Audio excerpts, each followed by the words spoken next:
श्री ओम नमः सिद्धेभ्यः।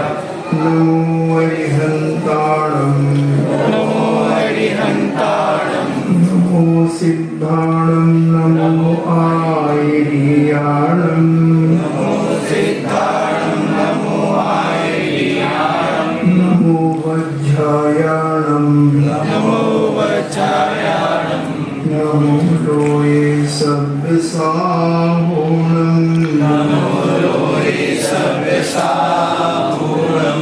पंच परमेष्ठी भगवान की जय हो। परम पूजनीय आचार्य गुरुवर श्री विद्या सागर जी महामुनिराज की जय हो। परम पूजनीय मर्यापक श्रमण मुनि श्री सुधा सागर जी महाराज की जय हो। सर जी महाराज की जय। अभी अपन ने प्रभु पति पावन की विनती का अर्थ 2-3 दिन में समझने का प्रयास किया। आप अपने घर में भी उसका अर्थ लगाएं और जब आपको जो समझ में नहीं आए तो दोबारा पूछ सकते हैं। अब अपन मंत्र की बात करेंगे।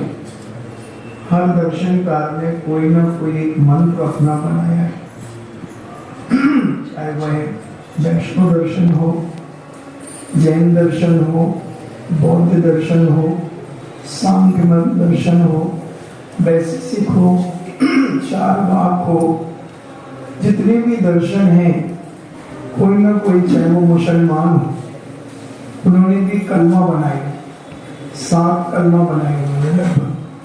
तो हर दर्शनकार कुछ न कुछ मंत्रों की प्रयोग करते ही हैं।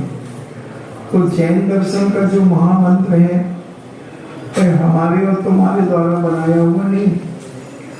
जब से सूरज और चांद है, जब से दुनिया में सुख और दुख है, जब से दुनिया में मंगल और अमंगल है, जब से दुनिया में स्त्री पुरुष है, जब से दुनिया में जो कुछ है, तब से ये मंत्र है। इसको अपन शास्त्रीय भाषा में कहते हैं अनादि निधन। इसका न कोई आदि है न कोई अंत है। इसे नमोकार महामंत्र कहते हैं, इसे विश्व शांति महामंत्र कहते हैं, इसे अपराजित मंत्र कहते हैं, अनेक विश्व शांति महामंत्र कहते हैं। इसके अनेकों नाम हैं। तो ये महामंत्र, इस महामंत्र से दुनिया में जितने भी मंत्र हैं, 84 लाख मंत्र बने हुए हैं।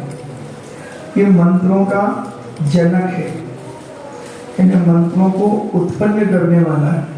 जितने भी मंत्र हैं, चाहे वो सिख समाज के हो, कोई भी हो, क्योंकि ये 35 अक्षर, 58 मात्राएं और 5 पद मूल रूप से इसमें माने जाते हैं। तो ये लिपिबद्ध तो किया गया, पहले मुखाग्र चलता था, क्योंकि चतुर्थ काल आदि में लिपिबद्ध कम होता था। फिर इसको मुखाग्र चलता था, फिर इसको पुष्पदंत भूतबली महाराज ने सखंड आगम की पहली पुस्तक में इसको लिपिबद्ध किया। इसके पहले सब मुंह जबानी होता था, गुरु परंपरा से मिलता था और सारे लोग उसे याद कर लेते थे। अक्रंत स्वामी हमारे यहाँ हुए, जो एक बार पढ़ते थे और शब्द सा उन्हें याद हो जाता था। और उनके छोटे भाई निकलंक थे, वो 2 बार पढ़ते थे और पूरा याद हो जाता था। कितना मोटे से मोटा ग्रंथ क्यों न हो, एक बार पढ़ने में पूरा शब्द सा कहाँ कामा लगाना है, कहाँ पर क्या लगाना है, ये सब उन्हें याद हो जाता था। तो इतना क्षयोक्षम था। और आज भी हमारे पास क्षयोक्षम है, इतनी बुद्धि है, मगर हमारी बुद्धि जो है 99.9% बुद्धि यहाँ वहाँ जहाँ तहाँ मत पूछो कहाँ कहाँ लगी रहती है। कोई मोबाइल में लगा करके अपनी बुद्धि को नष्ट करता रहता है, कोई चैटिंग करते हैं, कोई इंस्टाग्राम देखते रहते हैं, पता नहीं क्या क्या करते रहते हैं, कोई गाने सुनते रहते हैं, तो ये सारी चीजों में अपना दिल और दिमाग उसी में लगाते हैं, और जब इसमें लगता है तो हम धर्म के प्रति आस्थाएं कम कर देते हैं। और जब आदमी कमाने में लग जाता है तो उसके अंदर से 90% परिवारों के अंदर से धर्म खत्म हो जाता है, क्योंकि धन बढ़ता है तो धर्म घटता है, और जब धर्म घटेगा तो संस्कार भी घटेंगे ही घटेंगे। और वो धन को ही उनके माता पिता भी महत्व देंगे, धन को, परिवार भी धन को महत्व देगा, और धर्म को एक फॉर्मेलिटी के लिए करेंगे। तो जब ही भ्रष्ट होते हैं, जब ही यहाँ वहाँ चले जाते हैं, उन्हें ये नहीं रहता कि हमारा जैन दर्शन छूटेगा। उनकी दृष्टि में केवल धन होता है, और जिनकी दृष्टि में धन है वो एक न एक दिन विनाश को प्राप्त होंगे। तो हमें अपने जीवन में ये ध्यान रखना है कि इतनी दुर्लभता से हमें ये जैन धर्म मिला है, जैन भगवान का कुल मिला है, कहीं ऐसा ना हो कि हमारे निमित्त से हमारा परिवार बदनाम हो जाए, हमारे कोई ऐसे कारनामे हो जाए जिससे हमारे माता पिता मुंह दिखाने लायक न रहें और अपनी सारी इज्जत को मिट्टी में मिला दें। और आज कोई भरोसा नहीं है कि कौन बच्चा माता पिता का मुंह काला कर दे, कुछ भी पता नहीं है। इसलिए बच्चों को भी धर्म से जोड़ना चाहिए, और अंदर से जुड़े, केवल ऊपर ऊपर से नहीं कि महाराज आ गए तो बरसाती मेंढक जैसे फुदकने लगे और महाराज चले गए तो वो मर गए।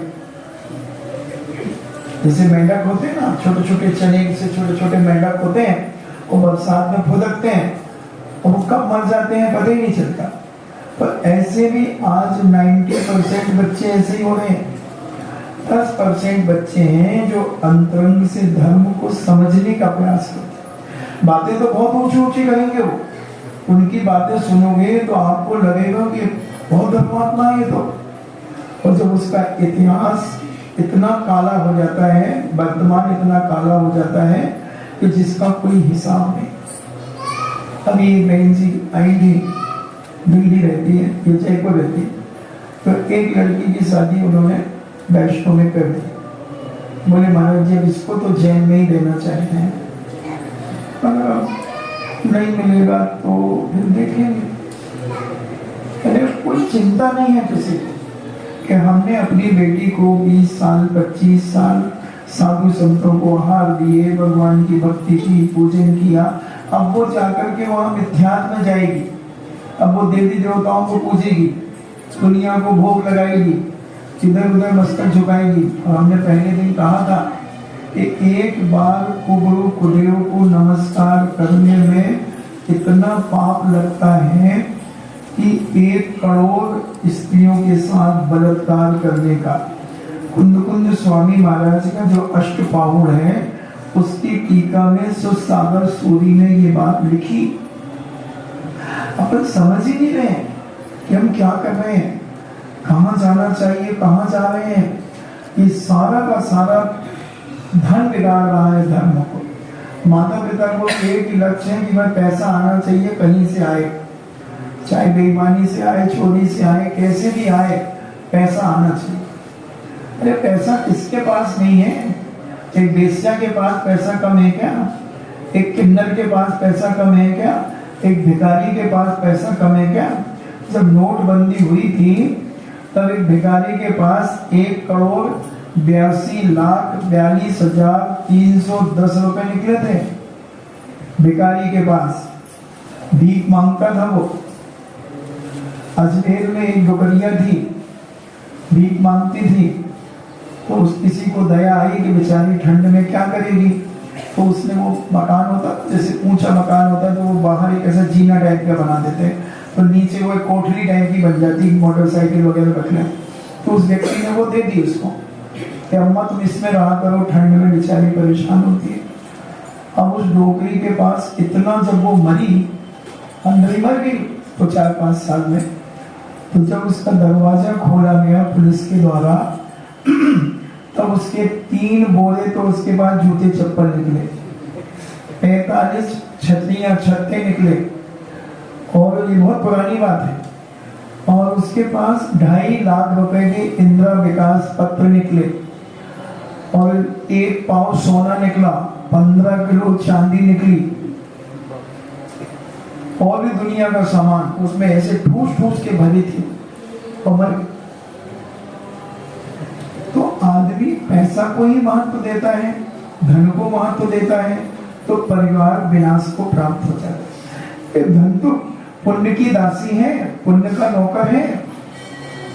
जहां पुण्य है वहां धन तो बिछ जाएगा और जहां पुण्य नहीं है वहां धन गोल हो जाएगा। तो मिथ्या दृष्टि, सबसे पहले अपन को मिथ्या से बचना। अगर दुनिया में सबसे बड़ा कोई पाप है तो वो मिथ्यात है। मिथ्यात का मतलब है जो उल्टा है, जो है ही नहीं दुनिया में उसको हम मान रहे हैं, यही पाप है। हिंसा भी आदमी छोड़ सकता है, झूठ भी छोड़ सकता है, कुशील भी छोड़ सकता है, चोरी भी छोड़ सकता है, परिग्रह रखना भी छोड़ सकता है, मगर ये मिथ्यात एक बार दिमाग में बैठ जाए तो आदमी उसे छोड़ने में पागल हो जाता है। और कोई कर्म को उधर से कोई घटना दुर्घटना घट जाए, अरे हमने वो छोड़ दिया ना इसलिए हमारे यहाँ ऐसा हो गया। ऐसा पढ़े लिखे लोग दमार करें तो कोई बात नहीं, पढ़े लिखे लोग भी इसी चक्कर में पड़ते हैं और पता नहीं क्या क्या करते रहते हैं। जान जान करके अपने परिवार की लड़के लड़कियों को यहाँ वहां भेज देते हैं क्योंकि पैसा दिख रहा है। मगर पैसा आज है कल रहेगा, कोई जरूरी नहीं। तुम्हारे आगरा में भी ऐसे बहुत सारे केस हो सकते हैं जो पहले बहुत संपन्न थे और आज मध्यम वर्गीय हो गए कि नहीं? हर जगह। तो हमें अपने जीवन में अगर हमें वैष्णव दर्शन में पुजवाना होता तो हमें जैन धर्म में पैदा क्यों करते? उसी समाज में पैदा होते हैं। तो अपन ने पहले भी मिथ्यात के बारे में समझा था जब हमने प्रभु पतित पावन की विनती तुम्हें बताई थी तब भी। मगर ये छूट जाए तो हम बहुत कुछ अपने जीवन में कर लेंगे।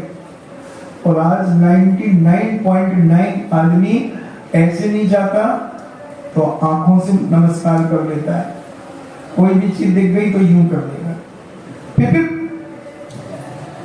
पीपी बजा करके उसे नमस्कार कर देगा, कुछ भी कर सकता है। कई लोग कहते हैं महाराज जी हम जाते तो हैं मगर नमो काल मंत्र पढ़ते हैं तो फिर इसमें क्या बाधा है?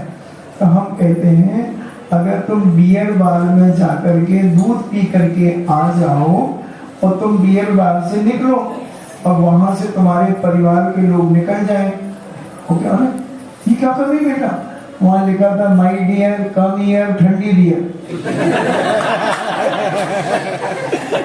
उस बोर्ड लगा था और तुम वहां से निकले, मतलब तुम तो दूध पी के आए हो। मगर माता पिता तो तुम क्या कर रही थी? घर चल तू। अब देखते हैं मम्मी मैं तो दूध पी रही थी। अच्छा यहाँ दूध पी रही थी तू? तो बद से बदनाम बुरा होता है। इसी प्रकार कहीं नहीं जा रहा। अपने मंदिर कम पड़ गए क्या? बताओ जिनेद भगवान के मंदिर कम पड़ गए क्या दुनिया में? क्यों भटकना? क्या हम लावारिस लोग हैं? क्या हम बेवकूफ लोग हैं कि कहीं भी चले जाएं? इतने फ्री लोग हैं। अरे जैनी जैसे बिजी तो दुनिया में कोई है ही नहीं और जैनी जैसे फ्री दुनिया में कोई है नहीं। वो तो जो चाहे वो कर सकता है। इतना पुण्य होता है हमारे जैन का कि वो अपने जीवन में जो चाहे वो कर सकता है। पाप भी उससे ज्यादा पाप दुनिया में कोई नहीं कर सकता जितना जैनी कर सकता है, क्योंकि जैनी संपन्न है। जब उसकी इच्छा हो जाए कि आज तो गोल्डन ईगल पीना है, आज तो जिन पीना है, आज तो रम पीना है, आज 3x पिएंगे, फट से 2000 का 5 नोट निकाल जाए 2 बोतल लिया। और दूसरा आदमी तो सोचेगा कि आज अगर मैंने दारू के लिए पैसे दे दिए तो कल क्या खाएंगे, परिवार खाएगा क्या? तो जैनी जितने ज्यादा पाप कर सकता उतना ज्यादा पुण्य भी कर सकता है। तो ये जैनी को देखना है कि हमने पूर्व जन्म में इतना पुण्य किया कि आज हम इतने अच्छे कुल में जन्म लिया, जैन के कुल में जन्म लिया, उच्च घराने में जन्म लिया, अरिहंत भगवान के समूह शरण में हमने उन्हीं के कुल में जन्म लिया, और हम मिथ्या की ओर क्यों जा रहे हैं? हम यहाँ वहाँ क्यों भटक रहे हैं? क्योंकि जब हमें अगर वहाँ जन्म लेना, हमें अगर वो धर्म स्वीकार करना होता तो हमें उस कुल में पैदा कराते, हमें जैन कुल में क्यों पैदा कराया? तो ये हमें समझना चाहिए।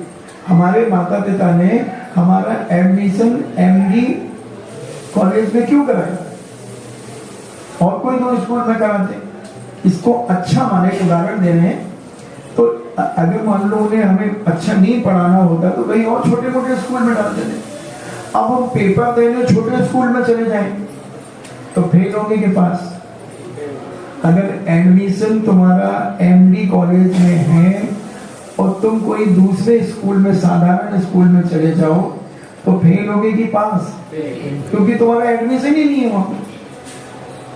उसी प्रकार तुम्हारा जन्म तो जनेन के कुल में हुआ है और तुम दूसरी जगह जा रहे हो तो तुम वहां से पाप बंद ही करोगे। और नियम है ये कि जो जिस कुल में जन्म लिया है उसको मान। अपने पिता को छोड़ करके दूसरे के पिता को बाप कहना ये कहाँ तक उचित है? खूब कहो पापा जी पापा जी पापा जी, और जब वो वसीयत देगा तो किसको देगा? तुम्हें। तो पापा जी पड़ोसी के उनको कह रहे पापा जी जय जिनेन, पापा जी ढोक, पापा जी नमस्ते, सब कर रहे हो। और उसका बेटा कहता है अरे मेरे पिताजी तो बेकार है, समझते नहीं, कुछ भी कुछ करते रहते।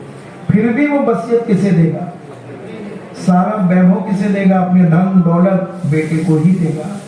उसी प्रकार तुम भले दुनिया में भटक जाओ, यहाँ वहाँ जहाँ तहाँ, मत पूछो कहाँ कहाँ, मगर कोई कुछ नहीं देगा। बोले जब ये अपने सगे बाप का नहीं हुआ तो मेरा क्या होगा?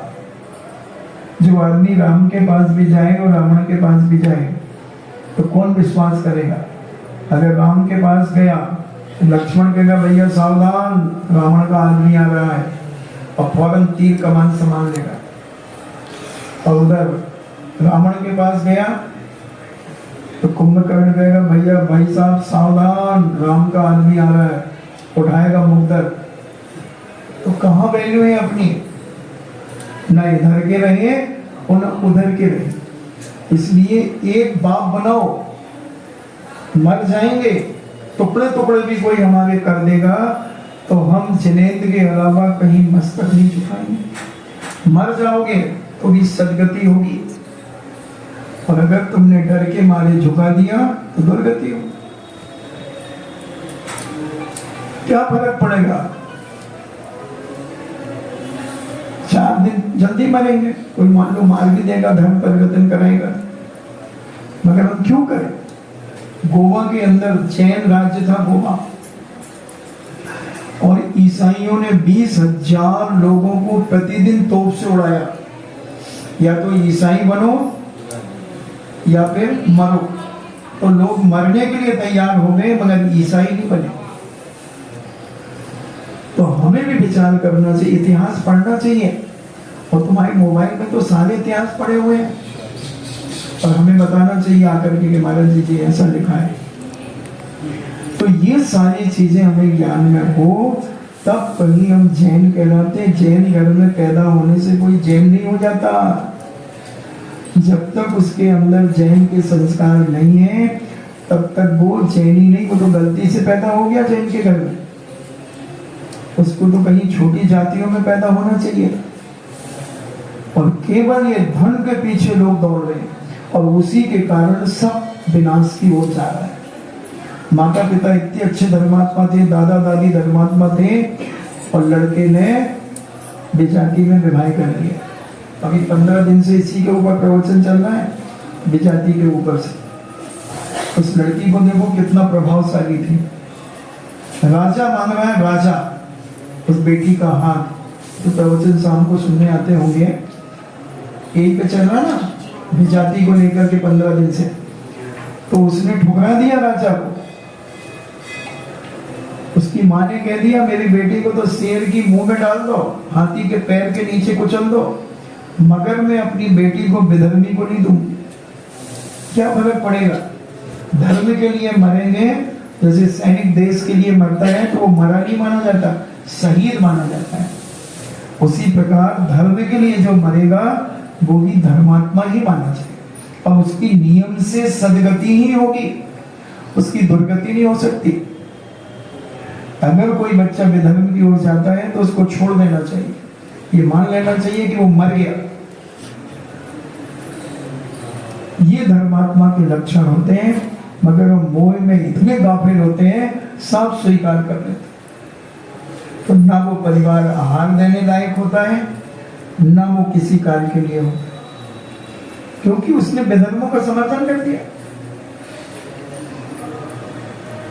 और बड़े धूमधाम से शादियां करते हैं। यहां भी आगरा में हुई होंगी ऐसी, विधर्मियों के साथ में धूमधाम से शादी की है। क्या मिलेगा? यानी आपने मिथ्यात्व का पूरा समर्थन कर दिया और आप भी मिथ्या दृष्टि ही हो गए। और आपको मालूम है कि उनके घर में क्या क्या होता है। लोग कहते महाराज जी वो रात्रि भोजन नहीं करते, वो आलू प्याज नहीं खाते, इसलिए हमने कर दी। अरे आलू प्याज तो हजारों मुसलमान नहीं खाते। हमारे परिचित में रात्रि में भोजन नहीं करते। एक जुबेदा मिर्जा है सीकर के अंदर, पीएचडी करी उसने, उसके पति ने, और उसने अपने बच्चों के नाम भी हिंदू परंपरा में रखे। उसके घर में रात्रि भोजन नहीं होता, आलू प्याज लहसुन नहीं आते। तो क्या वो जैन हो गई? ये तो नैतिकता है। रात्रि भोजन त्याग करना, आलू प्याज त्याग करना, ये सारी नैतिकता के अंतर्गत आती है। धर्म नहीं कहलाता, धर्म नहीं है। धर्म तो बिल्कुल हटके बहुत अलग चीज है। धर्म अभी अपन धर्म समझते ही नहीं है। ये तो स्टार्टिंग पॉइंट है धर्म में बढ़ने की, पहली सीढ़ी है, धर्म नहीं है। अपन बड़ी तारीफ करते हैं, साहब रात्रि में भोजन नहीं करता, और बाजार में जंक फूड सब खाते हैं। हमारा बेटा रात्रि में नहीं खाता महाराज जी। अच्छा, जंक फूड जी, वो तो बच्चे हैं महाराज जी, वो तो खाएंगे। पिज्जा, हाँ महाराज जी वो तो खाते हैं महाराज जी। तो क्या मतलब हुआ? अगर आपके सामने एक अंडा और एक आलू, और हम कहें ये दोनों अभक्ष हैं, वो कहेगा महाराज जी दोनों में से एक छोड़ेंगे। क्या छोड़ेगा? महाराज जी आलू छोड़ देते हैं। मान लो वो बच्चा कहता आलू छोड़ देते हैं, तो अंडा खाने दो उसे। हम पहले कहेंगे भाई साहब पहले अंडा छोड़ दो, तो बोले आलू खाएं। हम ये नहीं कह रहे तू तो दो में से एक छोड़ना, तो अंडा छोड़ दे पहले। हमारा आलू खाने का समर्थन नहीं है, मगर इंटेंशन क्या है? इसमें संगी पंचेंद्रिय जीव है, अंडे है, क्योंकि चूजा है, और आलू एक इंद्रिय है, तो इसकी अपेक्षा पाप इसमें ज्यादा है, इसमें कम है। पाप तो दोनों में है, तो पहले क्या छुड़वाना? अंडा। उसी प्रकार हम तो आजकल कहते हैं रात्रि भोजन और आलू प्याज लहसुन त्याग कराने के पहले ये तुम जंक फूड फास्ट फूड छोड़ दो, तो भी तुम्हारा कल्याण हो जाएगा, क्योंकि ये साक्षात मांस है। पिज्जा में गाय का मांस मिलाया जा रहा है, कैडबरी चॉकलेट में 60 कॉकरोच और एक चूहा है 100 ग्राम की एक चॉकलेट में। और जैनी खाएगा, गरीब आदमी नहीं खाएगा। उस गरीब आदमी के पास कहाँ है 100 रुपया? वो तो संतरा की गोली खाएगा, वो 5 रुपए की 5। गुड्डे बिस्कुट कौन खाएगा? पार्ले ग्लूकोज कौन खाएगा? क्रैक जैक कौन खाएगा? मोनाको कौन खाएगा? ये सब अंडे और मांस मिले हुए, हड्डियों के पाउडर मिले हुए। तो हम क्या कर रहे हैं? थोड़ा हमें विचार करना चाहिए। हमारे से हमारा बेटा रात्रि में नहीं खाता, अरे रात में खा ले, मगर ये संगी पंचेंद्रिय जीवों को मारना छोड़ दे, ये मांस खाना छोड़ दे। तो और जगह पर तो ये सबसे पहले हमें वो चीजें त्याग कराना है जिनमें मांस मिला हुआ। लाख नमो का मंत्र पढ़ लो, उससे कुछ होने वाला नहीं। खूब जापे दे तो क्या होने वाला? जैसे सोने के मटके में शराब रखी है, तो काय का मटका कहलाएगा? वो सोने का मटका कहलाएगा या शराब का मटका कहलाएगा? उसी प्रकार हम ऊपर से बहुत अभिषेक पूजन कर रहे हैं और धर्मात्मा बने हैं, और अंदर क्या डाल रहे हैं? तो फिर मांसाहार का शरीर कहलाएगा ये। शराबी का शरीर कहलाएगा। जैसे सोने का तो मटका है, अगर शराब रखी है, नमक रख दिया तो मम्मी क्या कहती, वो नमक का मटका उठा लाओ, और है सोने का मटका। आटा रख दिया तो आटे का मटका उठा लाओ। उसी प्रकार हम कर क्या रहे हैं, हमारी दैनिक क्रियाओं में क्या है हमारा जीवन, हम वो हैं। ऊपर से तो मनुष्य हैं, ऊपर से तो जैन कुल में जन्म लिया तो जैन हैं, मगर क्या जैन हैं? तो ये तो कोट नंबर 6 कॉलम नंबर 8 क्या बोलते हैं, उसकी जनगणना के जैनी हैं, मगर धर्म के जैनी नहीं है। इसलिए अंदर से जैनी बनो। मर जाए मगर विधर्मी के साथ कभी विवाह नहीं करेंगे, भिखारी के साथ कर लेंगे, मगर जैन होना चाहिए। हमारा अपना कॉन्फिडेंस इतना रखो कि हमारा पुण्य, हमने भगवान की भक्ति की है, हमारा पुण्य बढ़ेगा। आज भिखारी है, कल हम अरबपति भी हो सकते, खूब होते हैं। क्या था बड़े बड़े सेठों के पास जो आज हेलीकॉप्टर में घूम रहे हैं, क्या था पहले माचिस बेचते थे, और आज हेलीकॉप्टर है उनके पास। अरे हमने भिखारियों का बताया ना, सूरत में एक भिखारी था,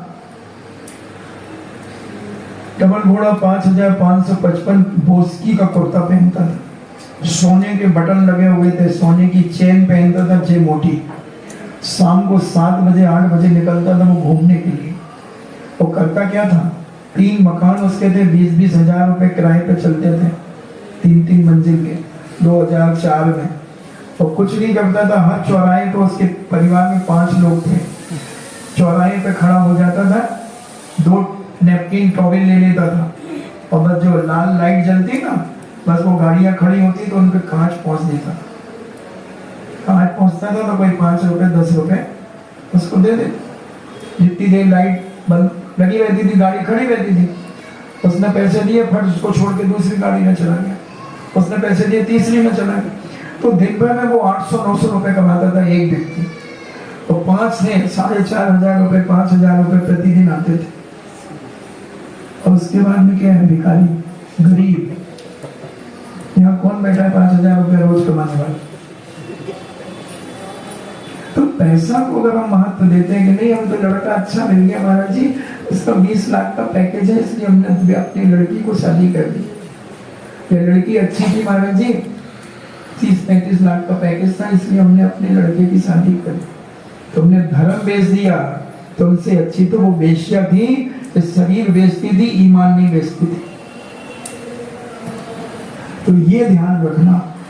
इसलिए सबसे पहले मिथ्यात छूटना चाहिए, और सारी दुनिया में मिथ्यात इतनी तेजी से फैल रहा है और उसी को हम धर्म मान रहे हैं। जैन कुल में जन्म लेकर के भी हम मिथ्या दृष्टि हैं। इसलिए पूज्य कार्तिकेय स्वामी ने कार्तिक अनुपेक्षा में कहा कि उंगली पर गिनने वाले सम्यक दृष्टि हैं। उंगली पर गिनने वाले कितने गिन पाओगे उंगली में? और उन्होंने खुलासा कर दिया 2-3।